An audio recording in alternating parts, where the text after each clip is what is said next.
quisiera pues tomarle, digamos, la palabra a Alvis. Quisiera que nos contaras, eres madre. Sí, sí, ¿Qué soy madre. significa para una mujer, y que lo digas tú, Hermosa. ser madre? Es la experiencia el más embarazo. hermosa que puede ocurrir. Yo tuve la experiencia de ser lo que llaman primigesta añosa.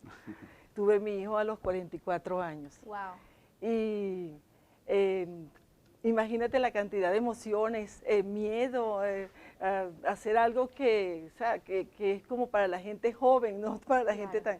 Sin embargo, ha sido una experiencia hermosísima, de verdad, que uno después que pasa por todo esto, uno queda añorando otra vez volver a esa experiencia.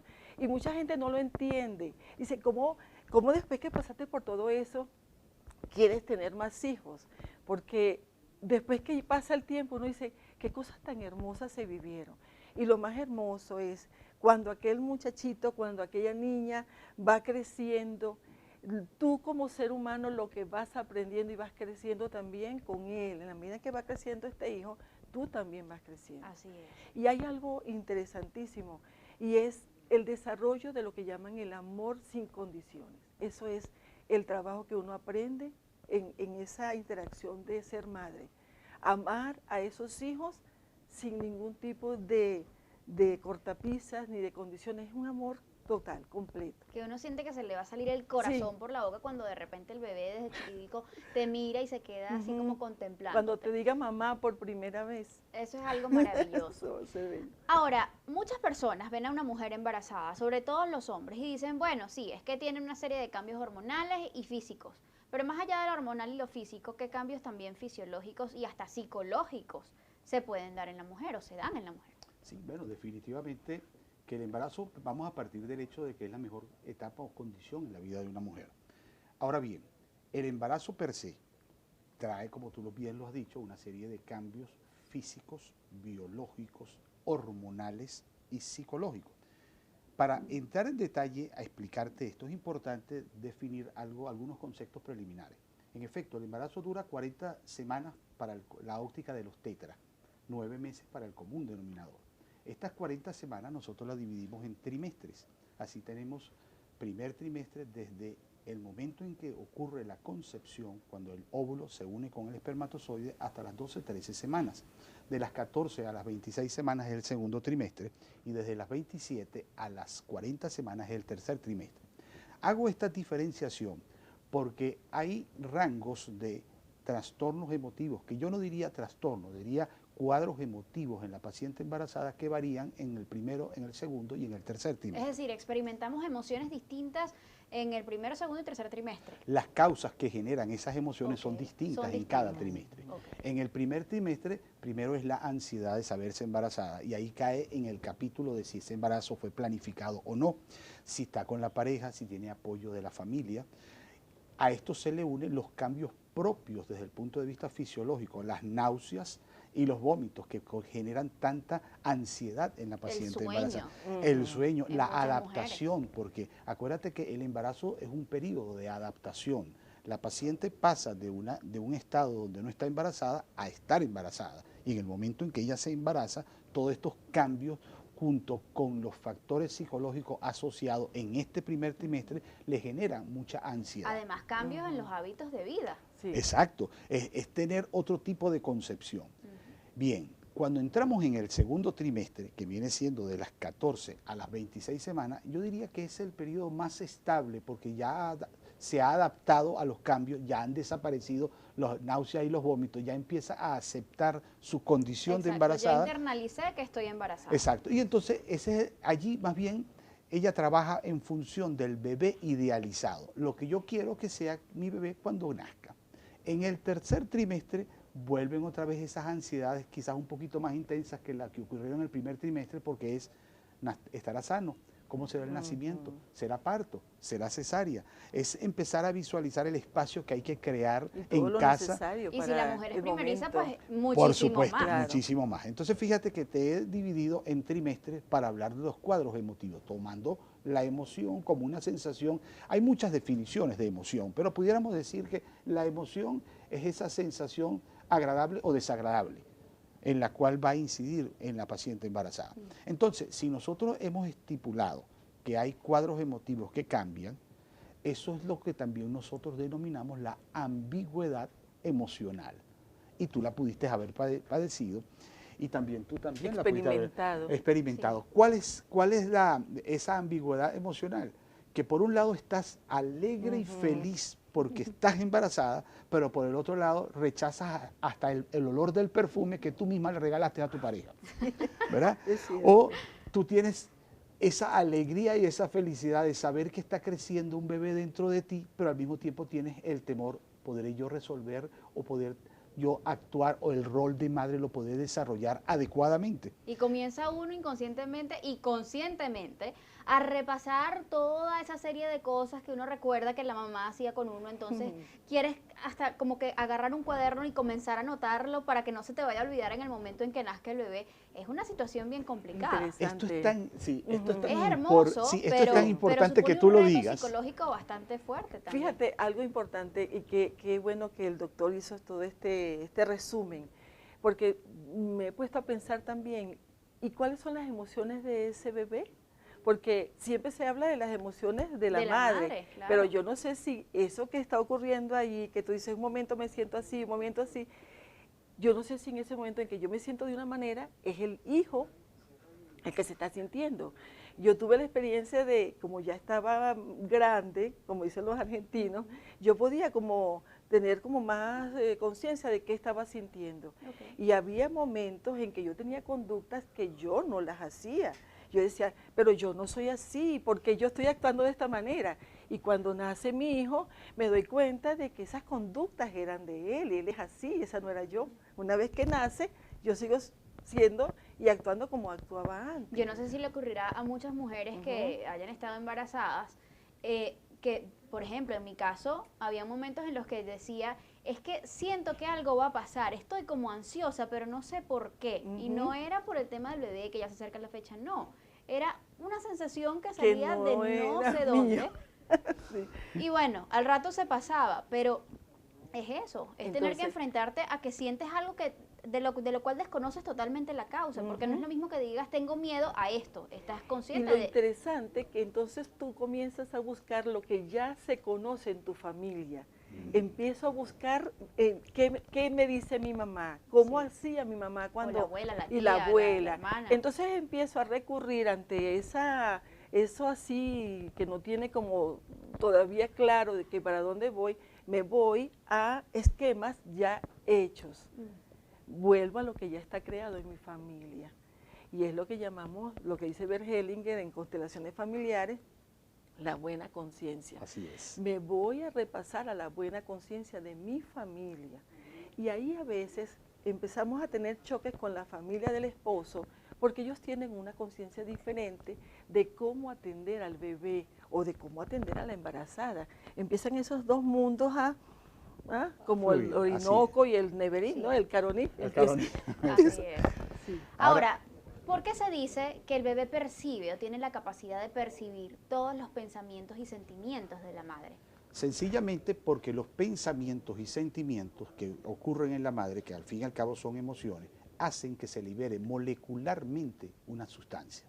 Ejemplo, si la madre está feliz, esa felicidad se traduce en un complejo hormonal que es la oxitocina que viaja por la sangre y a través de la sangre atraviesa la placenta y le llega a las células del bebé. Por el contrario, si la madre está angustiada, miedosa, temerosa, va a hacer que su organismo produzca un sistema hormonal como lo es el cortisol. Y esa misma ansiedad que ella tiene, a través del cortisol, por vía molecular, va a llegar a la sangre y a través de la sangre va a llegar al bebé. En otras palabras, lo que siente y piensa la madre en el momento que usted, amiga mía embarazada, lo está sintiendo y pensando, en ese preciso instante le está llegando a su bebé. Y el bebé va a asumir una serie de comportamientos dependiendo de ese influjo molecular que le llegue. De manera que fíjate tú la importancia que esto implica, la importancia sistémica, que es lo que tú hablabas ahorita y lo que tú referías, de que te volviste, colocaste, hiciste dibujos y añoraste. Todo eso, mira, todo eso converge. Por eso es que nosotros hemos propiciado que el útero es la primera escuela. Y si se ha demostrado desde el punto de vista del manejo de las emociones, tú puedes educar a tu bebé estando en el vientre materno a través de precisamente tus pensamientos, sentimientos y emociones. ¿Y existe alguna capacidad de respuesta de bebé intrauterino ante toda esta serie de mensajes, de emociones que está experimentando la madre? Eso es el psiquismo fetal. Por eso es que nosotros, gracias a una iniciativa de un buen amigo del psicólogo y profesor Alfredo Sabatino, que nos motivó para que nosotros ideáramos la creación de esta asignatura y nos convirtiéramos en la primera escuela de psicología del país que tiene psiquismo fetal como asignatura y que a su vez esto nos va a dar una proyección y un campo que te lo voy a explicar luego, trae como consecuencia tomar todos estos parámetros y la respuesta que tiene el bebé dentro del útero en función de las emociones y pensamientos de la madre. ¿Cómo influye entonces todo esto en el comportamiento postnatal de ese bebé? Vamos a averiguarlo al regreso de esta pausa. Quédense con nosotros. El bebé intrauterino está íntimamente ligado con el cuerpo de su madre y se ve afectado por todo lo que ella piense y sienta. Es por eso que muchas veces los bebés no planificados nacen bajos de peso, prematuros y con perturbaciones emocionales.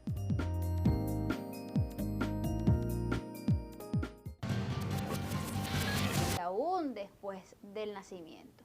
La pregunta es, ¿desde qué punto del embarazo, de la gestación, el bebé efectivamente comienza a percibir todo este tipo de cosas? Porque hay muchos padres que quizás no toman en serio al bebé y esto de tener que comunicarse y de hablarle y de transmitirle emociones positivas, hasta que de repente ya no le ven los ojitos, las manitos, las piernitas.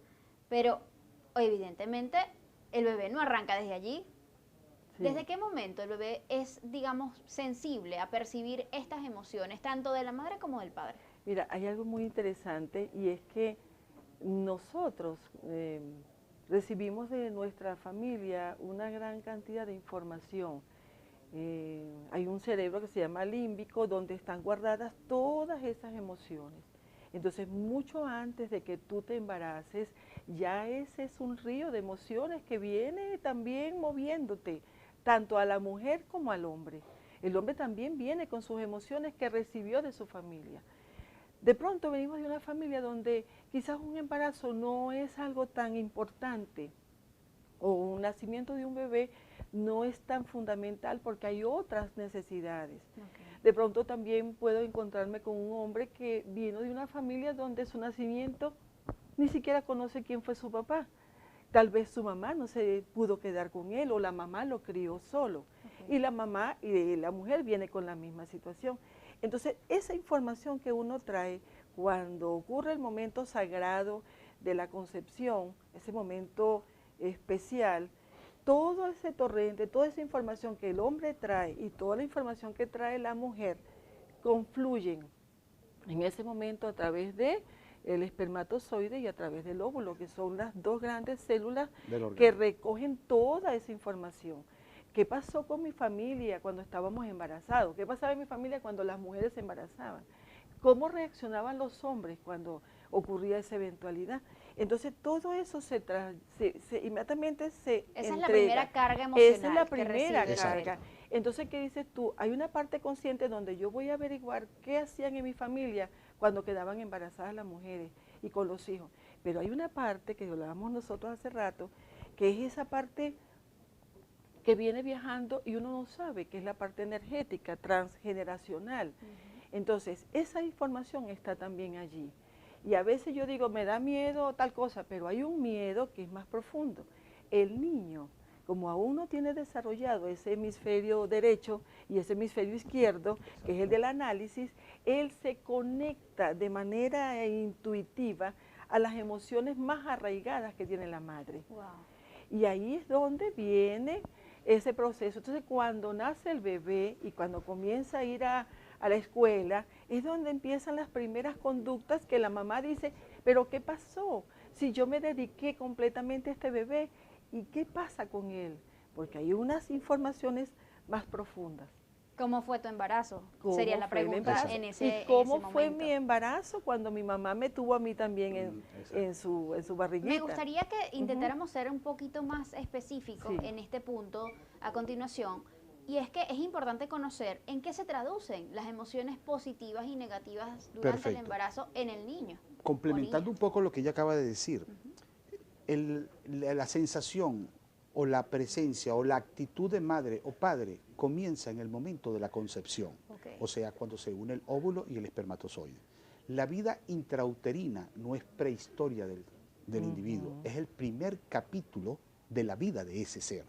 Y un capítulo más de uno. Y un capítulo exacto. Por tal motivo, se es madre y se es padre desde el momento en que se sabe que están embarazados. Exacto. Y no desde el momento del nacimiento. Que es un error pensar en que, bueno, bienvenido a la vida, ¿no? Tú estabas No, vivo él durante está estas vivo 40 desde semanas. el momento, por eso es que nosotros estamos propiciando y aprovechamos este medio para decir, cuando uno le pregunta la edad a una persona, yo tengo 25 años, no, eso es falso, tú tienes 25 años más 9 meses, porque se obvia esos 40 semanas o 9 meses de la vida intrauterina. Ahora, volviendo a lo que preguntabas, este influjo de las emociones que ya explicamos, que es oxitocina o cortisol, hace que las células fetales que van a nutrirse con la sangre que viene o los elementos que vienen de la sangre materna, porque la madre nutre a su bebé con los alimentos, los nutrientes y las emociones. Estas células tienen dos opciones en la vida fetal, o crecen y se desarrollan o se protegen. Si la madre tiene emociones positivas, va a liberar oxitocina. La oxitocina va a promover que el bebé crezca y se desarrolle. Ese es el bebé sano, rozagante, feliz, que no va a pasar por la etapa posterior al nacimiento, la etapa escolar. Plácidamente. Sí, plácidamente, cero, o sea, las infecciones o las infectocontagiosas van a ser muy suaves, muy leves, va a tener una respuesta conductual adecuada, te va a caminar en el momento, va a hablar, etcétera, etcétera. Por el contrario, la madre que vive permanentemente estresada, angustiada, va a elaborar cortisol, y el cortisol a través de la vía sanguínea va a impregnar las células de ese bebé en formación. Entonces él se va a proteger. Entonces este va a ser indefectiblemente el niño problema, todas las infectocontagiosas le van a afectar, es el escolar con conflictos, el adolescente con todo, y llegando hasta el adulto. Las actitudes y comportamientos que él va a tener va a repercutir en la vida en la vida postnatal, digámoslo de esta manera. De manera pues que la importancia de este espacio, de esta conversación que estamos teniendo acá, es propiciar la educación en las madres.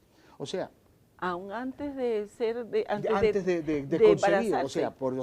o sea, de por sí ya eso es una condición innata que tiene la vida en la mujer. Yo Porque siempre definitivamente la planificación o no del embarazo también tiene muchísimo que ver y en hoy esa en día carga más que emocional. sí, claro. Fíjate tú, si tú por ejemplo agarras y están unos niños jugando, niñas y niños, y llega una madre con un bebé, ¿cuál es la actitud de las niñas en relación con los niños? Todas las niñitas van a ver el bebé recién nacido, mientras que los varones siguen jugando. Entonces es una condición innata en la vida de la mujer, esa condición de maternidad que tiene mucho de sistémico, que tiene mucho de transgeneracional, para hablar de lo que implica la parte de las constelaciones familiares. ¿Ves? También hay algo muy importante, y es que de repente se dan los matrimonios que sí están deseando un bebé, que tienen al bebé, o de repente se dan la noticia de que están embarazados, pero quizás el padre, por motivos de trabajo, no puede estar durante toda la gestación en compañía de la mujer. Inclusive se da el caso de que tienen que vivir en ciudades distintas. ¿Cómo influye eso en el bebé? ¿Qué impacto se produce allí en lo que también es ese desarrollo psíquico y emocional de esa criatura? Lo que dice el doctor, es decir, ahí el trabajo sería la madre. La madre, fundamentalmente, ella tiene que procesar esas emociones. Y algo que nosotros hablamos aquí es, había un refrán que dice por allí, hijo eres y padre serás. ¿Qué quiere decir eso? Es decir, si yo vengo con una carencia afectiva de mi propio papá, de alguna manera yo voy a buscar una pareja que me permita vivir esa experiencia. Entonces, voy a interpretar ese viaje de mi pareja a trabajar en otro estado como un abandono. Okay. ¿Por qué? Porque yo viví con mi propio padre un abandono. Pero si yo he sanado eso y lo he internalizado, ese es un viaje de trabajo y le voy a transmitir a mi hijo la idea de que su papá lo ama. Suponiendo que no se dio el caso del abandono de la figura paterna en la mujer, sencillamente pues las cosas ocurrieron como están, se casó con alguien que hasta cierto punto siempre fue un apoyo incondicional, pero a esta persona de repente le sale una oportunidad de trabajo, tiene que estar mucho más tiempo fuera que en la casa. Claro. ¿Cómo pelea la mujer con ese conflicto que tienen muchas mujeres que a mí me cuesta pensar de verdad que existan mujeres que estén embarazadas y que quieran tener lejos, totalmente lejos a la pareja? Porque una cosa es no soportarle el perfume o de repente ciertas actitudes y otra cosa es querer que se vayan de la casa, aunque también entiendo que se han dado casos. Claro, eso ocurre mucho. Lo que vemos allí es otra vez la parte que el doctor habla. Sí hay un componente que se llama epigenético. ¿Qué quiere decir? Yo tengo toda la configuración para entregarle a mi hijo un problema emocional o una carga emocional, pero yo eso lo puedo transformar. Cuando la mujer, sabiendo que tiene bajo su responsabilidad toda la vida emocional de su hijo, tiene que pensar que tiene que cambiar el pensamiento. Ella debe cambiar ese pensamiento. Tratar de no sentirse abandonada. Pero eso no es consciente. Esa es la otra. Ahí es donde entramos a esa parte que él llama intrapsíquica, que se configura a través de lo transgeneracional. Es decir, qué pensamientos, qué ideas en ese momento aparecieron que me hace creer que yo estoy siendo abandonada, que no estoy siendo apoyada. Algo que nosotros en constelaciones vemos es lo siguiente: yo tengo que comenzar a cambiar un pensamiento en relación a los hombres. Cuando yo me embarazo, debo cambiar en esa escuela mi visión de los hombres. ¿Por qué tengo que segregarlo? ¿Por qué tengo que pensar que si es hombre tiene que actuar como yo que soy madre? No, él va a actuar de manera diferente.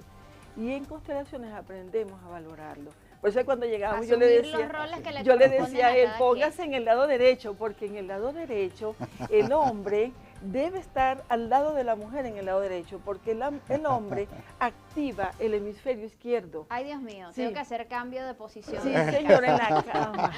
Tenemos que hacer una pausa, amigos, ya venimos.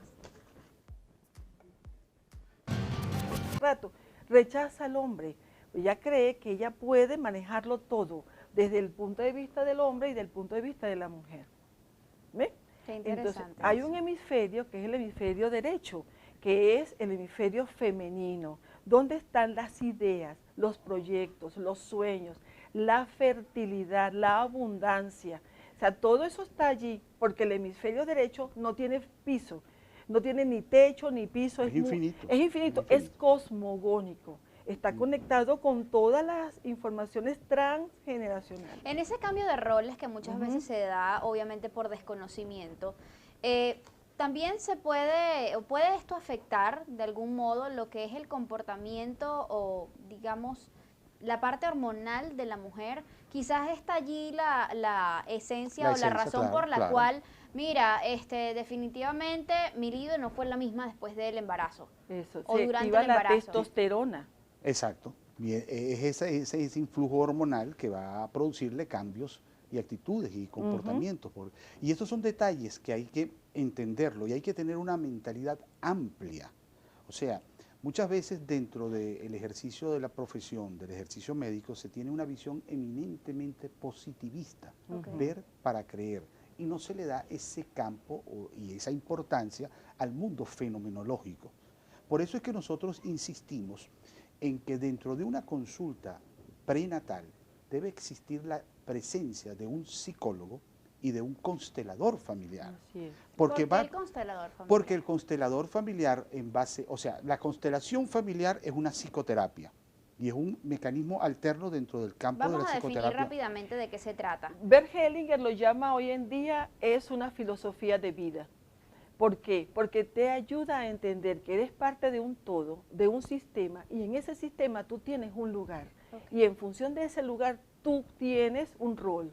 Entonces, si yo llego a crear una pareja, si él y yo formamos una pareja, yo tengo que estar clara de que él es el hombre y de que yo soy la mujer, que yo no puedo ocupar su lugar, yo no me puedo embarazar sola, yo lo necesito a él. Y una vez que lo necesito, yo lo valoro y lo reconozco como el padre de mi hijo.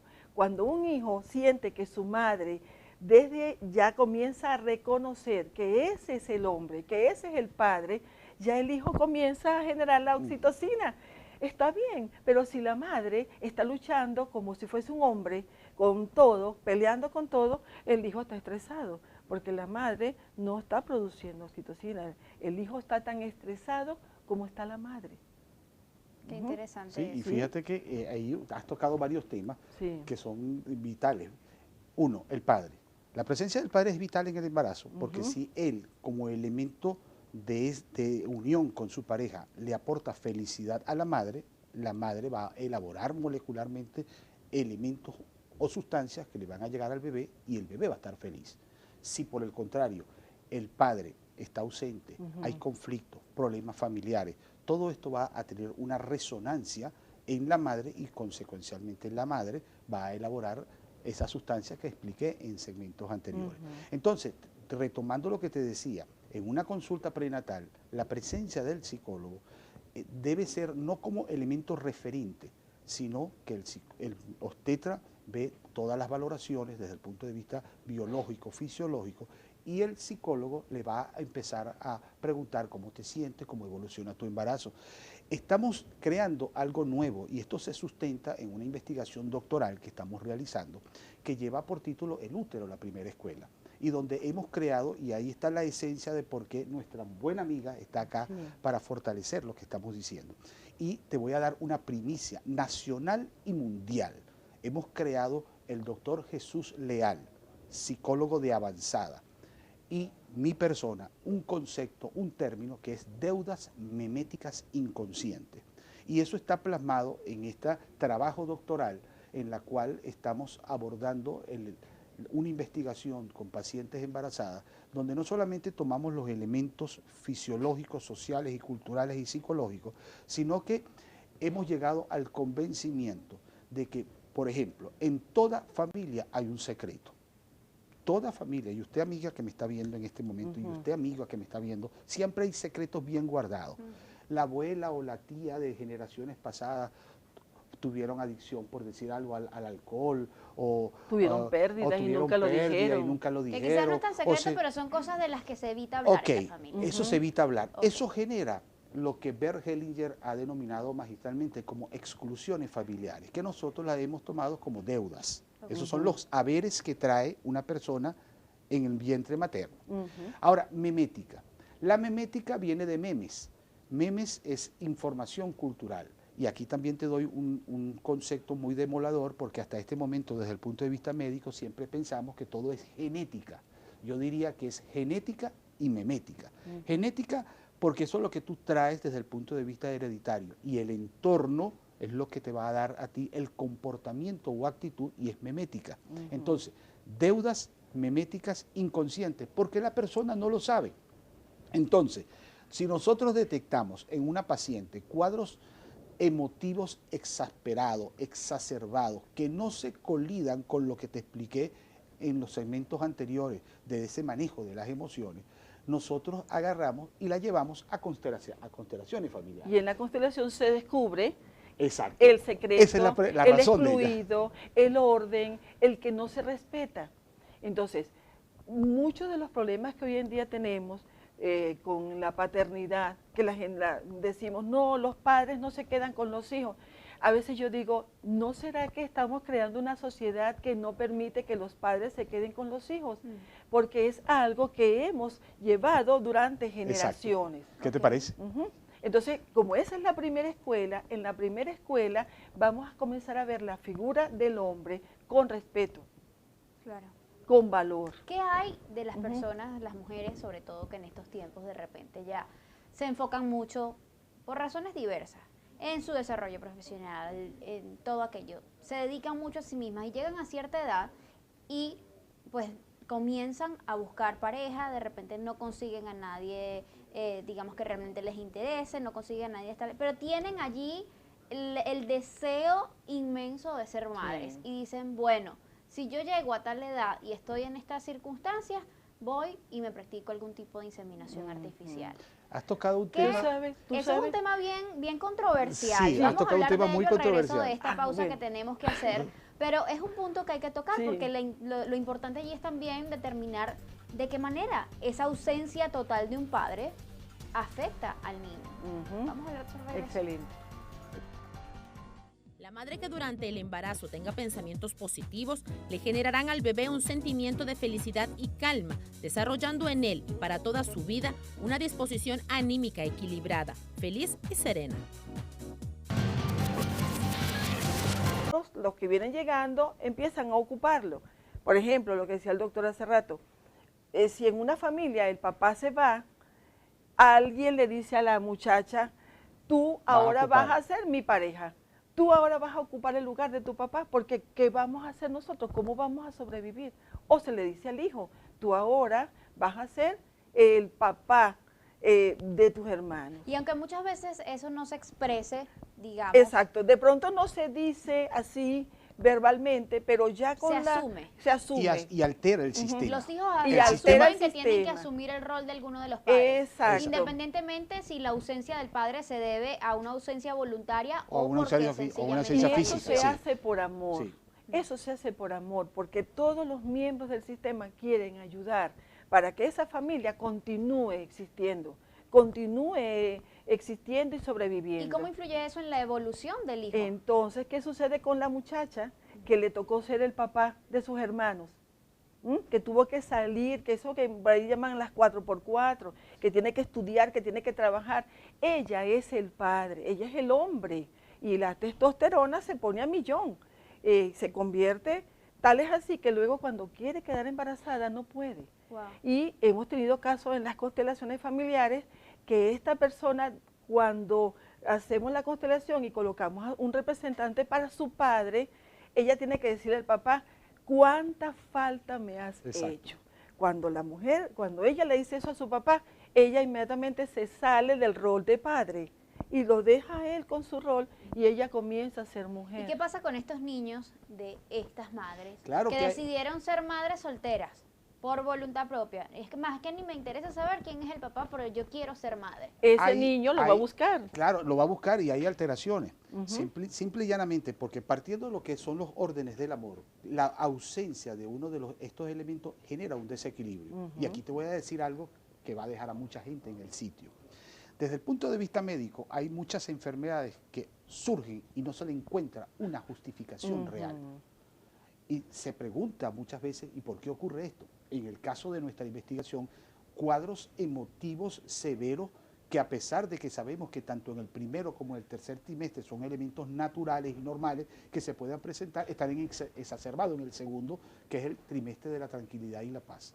Cuando uno hace constelaciones familiares, detecta que hay desequilibrios en ese orden del amor, que también puede ocurrir cuando el hermano menor hace las veces de hermano mayor. O sea, todo este tipo de alteraciones desequilibra el sistema. Hay sustitución de roles. Claro, y eso trae como consecuencia que el espíritu o alma de esa persona que está siendo suplantada se manifiesta en generaciones posteriores, y una de las maneras por las cuales hace su expresión es a través de enfermedades que no se le encuentran explicaciones lógicas y sensatas. Fíjate la importancia que esto radica. La memoria fetal. ¿Por qué es tan importante que se le hable a los hijos, que se ponga música, que se toque la barriga de la madre durante las 40 semanas y obviamente después que el niño nace, pues continuar en este tipo de comunicación? Porque hay padres que dicen, es que yo no le hablo a la barriga porque es que siento que no le estoy hablando a nadie. Si es que no me escucha, ¿qué me va a escuchar? Él debe escuchar como cuando uno está dentro del agua y alguien te habla desde afuera, que no se entiende qué es lo que te dicen.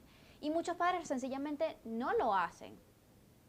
¿Por qué es tan importante tener ese tipo de conductas? Y fíjate, es muy importante por muchas razones. La madre se comunica con el bebé a través de las emociones, molecularmente hablando.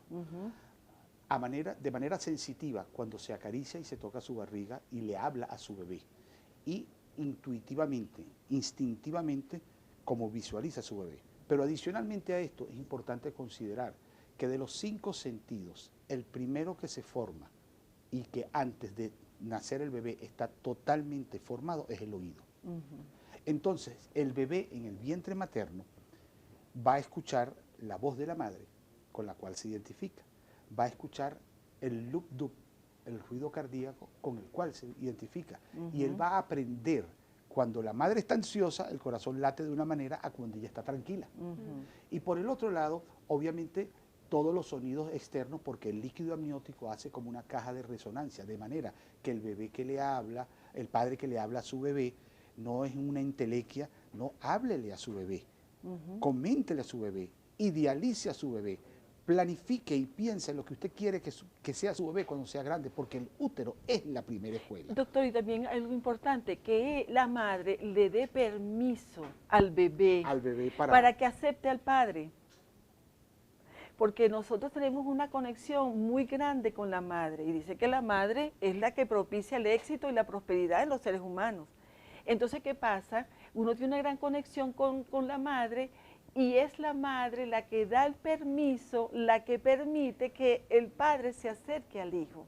Por eso es importante sanar la relación con el padre, con mi propio papá, para entonces darle permiso a mi hijo para que viva una situación distinta como yo la viví.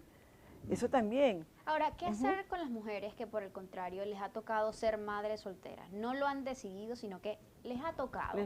¿Cómo se subsana esta situación para que esto no haga mella en lo que es el desarrollo psicoemocional del niño o de la niña? Entonces, ¿qué se hace en ese caso? Aun si no está presente físicamente el padre, porque también una madre puede ser soltera y puede tener pareja porque no se casó, pero si no está físicamente el papá, ella, dentro de esa escuela que se está creando gracias al doctor, ella tiene que comenzar a decirle a ese niño que gracias a ese hombre que en un momento vivió con ella una experiencia muy hermosa, ella tiene ahora la oportunidad de ser madre. Eso también, y que él siempre va a ser el padre, siempre, porque la mitad así no esté con él. Así no esté con él, la mitad de su ser es de su papá y la otra mitad es de su mamá. Y cerramos un poco con la idea del hemisferio.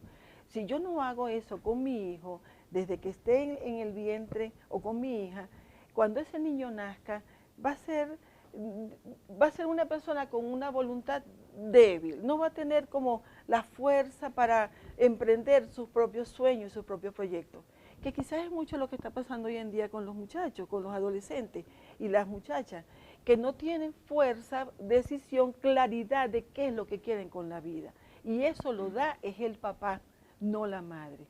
Por más empeño que tenga la madre, la madre aporta la posibilidad de que tú tengas un sueño, un proyecto y una idea, pero quien concreta eso es el papá. Qué importante, qué por eso es interesante necesario. información. El manejo de las emociones en la paciente embarazada lo hemos plasmado en un libro que hemos creado, y ese libro es nuestra contribución a la sociedad, a usted, amigo televidente, y a ti en tu programa que nos están viendo. Ingresando a la página www.uteroprimeraescuela.wordpress.com puedes tener un acceso gratuito al libro Un email para el bebé inútero. Es un libro escrito para la madre venezolana, es un libro escrito para toda paciente que se embaraza, donde le enseñamos y le mostramos cómo son las emociones maternas, la importancia del manejo de sus emociones, y le damos una serie de tips importantes de cómo relajarse, cómo tranquilizarse, cómo escuchar música acorde para el crecimiento y desarrollo. Una información vital, porque si ya el hecho del embarazo, todo lo que es el proceso, lo que esto comprende, significa un gran reto psicológico y emocional para la mujer, pues súmenle a esto que la mujer pues tenga que enfrentarse a toda esta otra serie de situaciones país que obviamente también influyen en nuestro sistema emocional. Nos tenemos que despedir por el día de hoy. ¿Hay un video? Hay un video por allí, es verdad. Muchísimas gracias por recordárnoslo. Vamos a ver si tenemos tiempo del video. ¿No? Se lo debemos. Les invitamos a que lo busquen. ¿Es el video, doctor? Es un video que fue hecho por la Organización Estudiantes de Caracas, en donde en ese video se puede observar 10 pacientes embarazadas, en donde se les pide que emocionalmente, a través de los movimientos de su bebé, comiencen a jugar fútbol. Lo importante del evento es que al final, gracias a las emociones y a la transmisión que ellas hacen, los bebés logran moverse adecuadamente, incluso termina el video uno goleando. Anotando un gol. Si quieren verlo, porque está interesantísimo además el video, ya yo tuve la oportunidad de verlo meses atrás, búsquenlo a través de YouTube, por allí lo pueden conseguir. Y por la página que yo les di hace por las redes sociales. Muchísimas gracias a ambos por habernos acompañado en la mañana de hoy. Me despido, los dejo con las maravillosas mujeres en todo que hoy vinieron más bellas que nunca. Las mujeres embarazadas se necesitan sentir deseadas y recibir muestras de amor y cariño de su esposo de una manera incondicional en medio de la turbulencia física y emocional de esta etapa. Eso implica estar dispuesto a deponer las nociones rígidas sobre la actitud que ella debe asumir ante su mundo cambiante. No olvides, el embarazo es la oportunidad para ser verdaderos guerreros espirituales, donde se cultive la flexibilidad sin debilidad, la paciencia sin negligencia y la aceptación sin resignación.